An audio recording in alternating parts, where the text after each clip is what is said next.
And this is a blessing for his own mother, actually, whose side I was beside not long ago, and who's had that awful experience, which no one should ever have, of having a child go before them. And but this is a lovely thing he wrote for her, probably when she was going through a difficult time. And it's called, fittingly enough, Beannacht, which in Irish means blessing. So this is the archetypal blessing. And I must have heard him say this 20 or 30 or 50 or 100 times, you know. So I know he'll be watching over my shoulder, making sure I have it right, you know. On the day when the weight deadens on your shoulders and you stumble, may the clay dance to balance you. May the clay dance to balance you. And when your eyes freeze behind the grey window and the ghost of loss gets into you, may a flock of colours, indigo, red, green, and azure blue, come to awaken in you a meadow of delight. When the canvas frays in the currach of thought,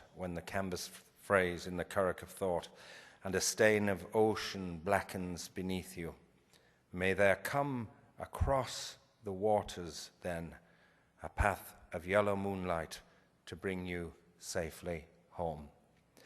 May the nourishment of the earth be yours. May the clarity of light be yours. May the fluency of the ocean be yours.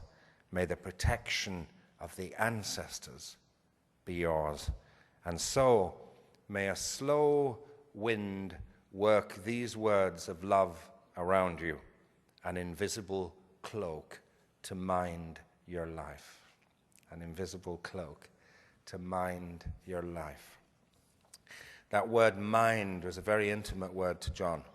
And if he was inviting you to his house in Connemara,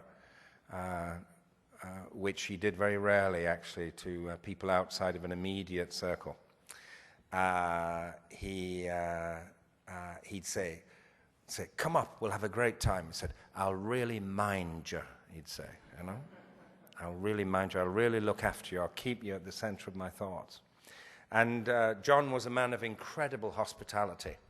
So you did feel that the invisible was being brought in to any kind of discourse you were having, whether you were together over a meal or a pint of Guinness or a walk out in the middle of nowhere.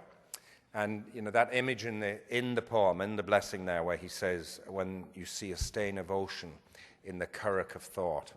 A currach is a West of Ireland canoe that's made out of tarred canvas.